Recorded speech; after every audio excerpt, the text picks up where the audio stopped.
Hello everyone. We hope that this message finds you safe and healthy. We wanted to follow up on some questions that we've received about the district's work around the academic profile and in particular with the grading scale. Now, Mr. Lane was able to share some insights that might be helpful to everyone in his letter that was published yesterday, Wednesday, in the Oakwood Register. Dr. Waller, who facilitated the Academic Profile Advisory Committee, will walk through the work of the committee and address several of the specific questions that we have been asked. Of course, we are all trying to do what is best for students and want to make sure that our students have all the appropriate advantages that they can as they prepare for their post-secondary pursuits. We appreciate your interest and all the passion that has been around this subject. This is an important topic, and we hope that you find this video helpful. First, I wanted to thank the members of the Board of Education for accepting the proposal from the APAC, the Academic Profile Advisory Committee. It includes significant changes to some of our really long-term traditions. First of all, we're going to now have a .025 add-on for all honors courses. This is for students that receive a C or better, and that will align with what we do for our College Credit Plus courses, as well as our advanced placement courses. We will be implementing a Latin honors system that will replace our recognition of our valedictorian and salutatorian. This year, we will continue to honor our valedictorian and salutatorian, but we will also implement our Latin honor system, and then next year we will only be doing the Latin honors system moving forward. So we think this is a great opportunity to recognize more students and more aligned with the achievement and our academic opportunities here at Oakwood High School. The premise of the work that the committee did was to really look at our school profile and look at our grading scale and look at the way we recognize students to see if in any way our students are being disadvantaged regarding admissions, regarding merit pay, or merit scholarships when students go on to school. The last thing any of us want to do is to put our students at a disadvantage. We want to make sure that they're able to leverage the opportunities they have at Oakwood and have all the possibilities in front of them. And so that was the work of the committee. As I said, we could not reach consensus on the 8 versus the 10 scale, so we couldn't say that a change was needed. We also did reach consensus on the add-on and the Latin system. So just those two items were a very heavy lift, and we're proud of all the work the committee did and looked at. Just to talk about some of the considerations and data points, because I realize that, oftentimes committees do community meetings and outreach and reports out throughout the process. And while we did keep the Board of Education and our district office administrators informed, I think with COVID and our restricted opportunities to meet with community members, it's important that we kind of share some of these data points and the considerations that our committee grappled with over a year. The actual committee met for 7 months, and we actually started talking about this over a year ago. So we spent quite a bit of time looking at this. Some of these considerations involved asking the question, are Oakwood students disadvantaged? Can we find any data that really shows some empirical evidence that this is the case? We could not find that. We looked at comparable districts. We looked at districts in Ohio. Nationally, we had conversations with college admissions advisors throughout different states and throughout the country, and we could not find any empirical evidence that this was the case. Another question we had is moving to a 10-point scale going to result in higher GPAs? Would a student that received a B in a course, if they're on a different grading scale, automatically receive an A? we can't say that that would be the case. And as you know, teachers know what A work is, what B work is. That's not just based on the fact that I talk with teachers on a daily basis about how they assess our students. It's also based on feedback that our teachers on the committee provided and survey information that we've done even since the APAC convened its last meeting. Is raising GPAs a valid reason for changing the grading scale? You know, when we talk to our college admissions people, they tell us that grading scales should only change really if you're adding rigor to your courses. For example, if we looked at our data and our test scores, our average ACT is around a 26.5. Over 88%, close to 90% of our students are receiving a 3 or higher on AP. But let's say our grades were, most of our students were getting B's and C's. Maybe there's something out of alignment with our grading scale. We didn't find that to be true when looking at the data. But if you are going to make a change, college admissions people recommend that that's based on increased rigor. That's one reason why the committee felt that recommending for an add-on for honors, it represented a reward for increased rigor and to get students to feel good about taking those more rigorous courses. So give students an opportunity to increase their GPA. Also give students some incentive to take some more rigorous courses. Those are all in line with what we hear from college admissions counselors. Just to give you some data points, 29.5% of the class of 2019 graduates earned a 4.0 or higher, which is really amazing. And 56% had a 3.5 or higher. 77.8% of our students had a B average or a 3.0 or higher.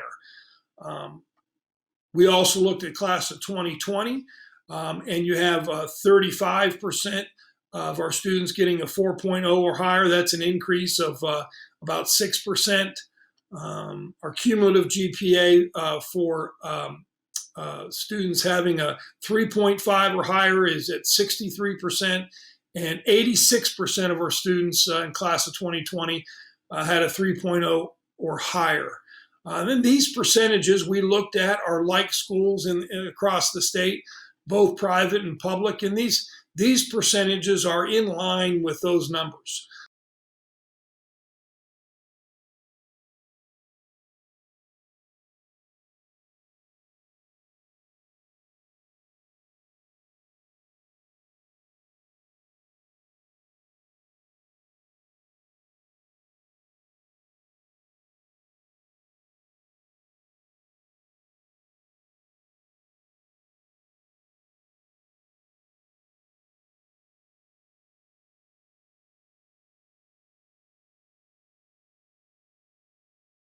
There are some schools that are higher, some schools that are lower, but they are in line. We also looked at scholarships awarded.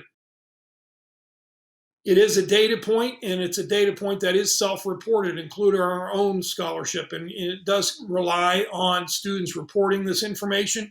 However, when we looked at that, we did not see that Oakwood students were getting less scholarship money compared to similar districts. And as a matter of fact, we were on the high end compared to most other similar districts. Also, one important note, when we look at like districts, yes, it is true that most of them have a 10-point scale in Ohio. However, the Ottawa Hills has an 8-point scale. They're one of our like school districts. And us and Ottawa Hills had the highest 5-year graduation rate from college compared to all the other like schools. So the other side of this is looking at what we're doing now and how is that preparing students as they move on to college. And based on that data, Oakwood students are doing very well.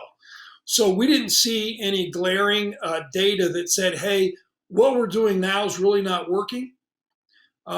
We did see some areas where we could improve, and that's where we looked at add-ons for honors. That's where we looked at changing our vowel sound to the Latin system. And we didn't come to consensus on should we move to a 10-point scale. The other caveat with a 10-point scale is the committee looked at moving to a 10-point and a chromatic, meaning adding plus minuses onto those grades. What we looked at there were our current students' GPAs, and we saw that if we did this, for example, if you said that a 92% was A minus, a student would get a 3.7 as far as quality points instead of a 4.0, or a student maybe that gets an 88% instead of getting a 3.0 for a B, they would get a higher